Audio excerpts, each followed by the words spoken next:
Bonjour à tous et à toutes et bienvenue à cette première capsule vidéo sur le crédit. Aujourd'hui, nous allons nous intéresser à, à la question qu'est-ce que le crédit? Donc, nous allons nous intéresser à la définition du crédit, aux grandes caractéristiques du crédit, ainsi qu'aux avantages et aux inconvénients du crédit. Avant de commencer, je vous rappelle que tout ce qui est en rouge dans la vidéo, vous devez l'ajouter à votre dossier spécial sur le crédit. Donc, c'est les éléments qui manquent dans vos notes de cours. Vos notes de cours, ce sont des notes de cours trouées. Donc, tout ce qui est en rouge, vous devez l'ajouter à vos notes de cours. C'est ça qui va compléter vos notes de cours. Et aujourd'hui, vous allez compléter les pages 2 et 3 de votre document dossier spécial, le crédit à la consommation, notions essentielles. Donc, commençons. Le crédit, c'est quoi? La définition du crédit, c'est la somme d'argent qu'un émetteur de crédit, comme une banque, la compagnie Visa, Mastercard, peu importe, met à la disposition d'un emprunteur, comme un consommateur ou une compagnie, qui s'engage à le rembourser.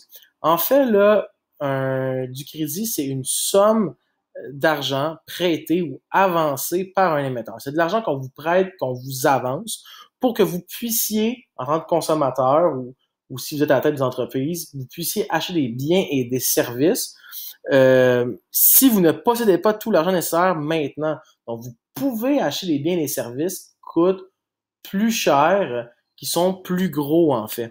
Le crédit, ça se résume par l'image qui dit Buy Now, Pay Later. Vous pouvez acheter grâce à de l'argent prêté, à du crédit, des biens, des services qui coûtent cher, mais vous allez pouvoir les rembourser, les payer réellement plus tard. Donc, vous pouvez avoir recours au crédit quand, par exemple, vous achetez un iPhone à 600$, mais que vous n'avez pas 600$ dans votre compte de banque. Vous pouvez recourir au crédit, acheter votre iPhone grâce au crédit, puis par la suite rembourser graduellement le crédit au fur et à mesure.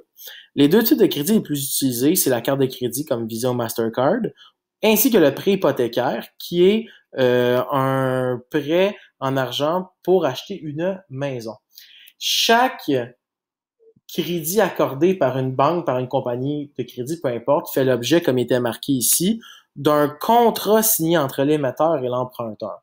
Donc, vous signez un contrat avec votre banque qui dit, bon, ben, regarde, tu me prêtes tant et moi, je le rembourse de telle façon, en tant de temps, etc. Toute somme prêtée doit être remboursée, totalement ou en partie, avant une date précise ou limite. Ce qu'on vous prête, ce que la banque vous prête, vous devez le rembourser avant une date limite, soit au complet, en totalité, ou en partie.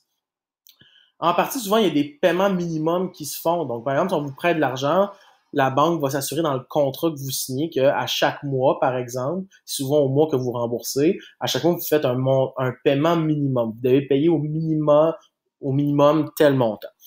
Si l'emprunteur ne rembourse pas la totalité des sommes prêtées, il doit payer des intérêts. L'intérêt, c'est une compensation en argent. C'est une partie de la somme, c'est un pourcentage de la somme prêtée qui doit être remboursée en plus de la somme prêtée en guise de compensation. Par exemple, si vous mettez un achat de 100$ sur votre carte de crédit et que vous, à la fin du mois, vous ne remboursez que 10$, ben vous allez devoir payer 90$ au deuxième mois. Donc, au premier mois, vous avez payé 10$. Au deuxième mois, vous allez devoir payer 90$, mais plus 17$ d'intérêt, parce que les cartes de crédit, souvent, c'est 19% d'intérêt. Vous devez compenser la banque. La banque attend, après votre remboursement au complet, ben, en échange qu'elle attende, vous devez à la banque une compensation qu'on appelle des intérêts. Je vous montre ici un relevé de compte de chez Desjardins fictif. Par exemple, si vous faites un achat de 196,46 au 26, puis vous devez le rembourser au maximum le 26 juillet 2017, ben vous pouvez soit rembourser la totalité des 196$ ou faire le paiement minimal de 29$. Mais là, vous me suivez. Si vous faites seulement le paiement minimal, ben vous allez devoir payer des intérêts sur le solde, sur l'argent qui reste à rembourser. Pourquoi avoir recours au crédit? C'est très simple. Parce que votre but, c'est de consommer, de dépenser, de se procurer des biens et des services en différant les paiements, en ne payant pas tout de suite. Je vous rappelle, du crédit, c'est on vous prête de l'argent pour acheter maintenant, mais vous pouvez rembourser plus tard. C'est avantageux. Donc, c'est pour ça que vous avez accès au crédit, qu'on vous donne accès au crédit. Avant d'avoir accès au crédit, ce que la banque fait, c'est qu'elle fait une enquête d'admissibilité. Elle voit si vous êtes admissible à recevoir du crédit. Vous devez remplir certains critères. Je passe rapidement, là, mais un des critères, c'est l'âge. Donc, pour avoir accès à du crédit, vous devez avoir 18 ans et plus. Vous avez 17 ans, vous n'avez pas droit à du crédit. Votre revenu, si vous gagnez 50 000 vous n'aurez pas accès au même crédit qu'une personne qui en gagne 500 000. La personne qui en gagne 500 000 va pouvoir avoir plus de crédit, plus d'argent prêté. Les dettes, est-ce que vous avez beaucoup de dettes? Est-ce que vous êtes endetté? Est-ce que vous avez beaucoup de dettes à rembourser? Donc, si vous êtes endetté, la banque ne vous prêtera pas nécessairement d'argent, là.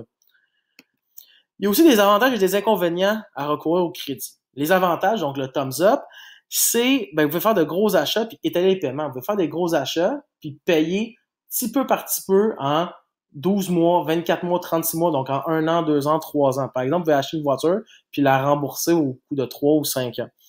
Vous pouvez faire plus facilement des achats sur Internet, mais ça, c'est surtout pour la carte de crédit. Donc, grâce à la carte de crédit, vous pouvez faire des achats sur Internet facilement. Tout s'achète sur Internet maintenant. Vous pouvez acheter des vêtements, des réfrigérateurs, des télévisions, peu importe. Donc, ça facilite grandement l'achat sur Internet, l'achat en ligne. Et vous pouvez faire aussi plus facilement des achats en voyage. À la place d'aller échanger de l'argent, par exemple, américain parce que vous allez aux États-Unis, vous pouvez juste avertir votre compagnie de crédit que vous allez aux États-Unis. Vous pouvez tout passer vos dépenses sur crédit. C'est beaucoup plus simple. Vous n'avez pas à traîner beaucoup d'argent et tout ça. Vous avez juste à traîner votre carte de crédit, puis that's it, c'est réglé. Il y a des inconvénients, par contre, à la carte de crédit. Premièrement, ça vous incite à consommer, à vous endetter, là. Si on vous prête beaucoup d'argent, le réflexe que la plupart vont avoir, c'est de consommer, puis de dépenser l'entièreté, l'ensemble du prêt qu'on vous a fait. Si on vous prête 1000 pièces, vous allez sûrement dépenser les 1000 dollars. Vous allez vous endetter, vous allez surconsommer, vous allez vous endetter, ce qui est pas bon pour vous. Vous allez avoir de grosses dettes. Donc ça, c'est des avantages. Plus que tu as accès à du crédit, plus que tu risques de t'endetter. Vous allez payer des intérêts sur les soldes d'impayés. On reprend mon exemple de tantôt. Si vous avez mis 100 dollars sur votre carte de crédit, puis que finalement, vous ne payez que 10 dollars à la fin du premier mois, au deuxième mois, vous allez devoir rembourser 90 dollars plus 17 dollars d'intérêt. Mais en réalité, si vous calculez, là, votre achat de 100 dollars, il va vous avoir coûté à vous 117. Les 10 dollars de votre premier paiement, les 90 dollars de votre deuxième paiement, donc ça fait 100 dollars, plus les 17 dollars d'intérêt. Donc, si vous payez de l'intérêt, ça va vous coûter plus cher. Votre achat vous coûte plus cher que si vous aviez remboursé one shot votre crédit. Dernière chose, ça peut avoir des impacts négatifs sur la qualité de vie et sur la santé physique et mentale des gens, là. Ça peut avoir des impacts. Les personnes qui sont beaucoup endettées, qui utilisent beaucoup le crédit, donc qui sont beaucoup endettées, ont de l'anxiété, peuvent faire des dépressions, peuvent être stressés. Ça reporte des projets de vie. Si vous êtes déjà endetté de 55 000 parce que vous avez surutilisé votre carte de crédit, par exemple, il n'y a pas une banque qui va vous prêter de l'argent à 30 ans, c'est endetté de 55 000 pour que vous puissiez vous acheter une maison.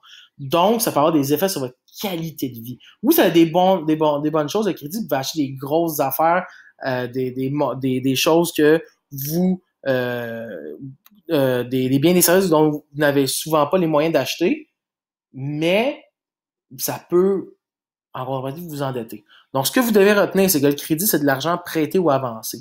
C'est le principe, j'achète maintenant, je paye plus tard. C'est ça du crédit. On utilise le crédit pour acheter des biens et des services qu'on n'a souvent pas les moyens de s'acheter maintenant. Mais si on ne rembourse pas tout le solde, donc tout l'argent qu'on doit, qu'on s'est fait prêter, il y a des intérêts qui s'appliquent.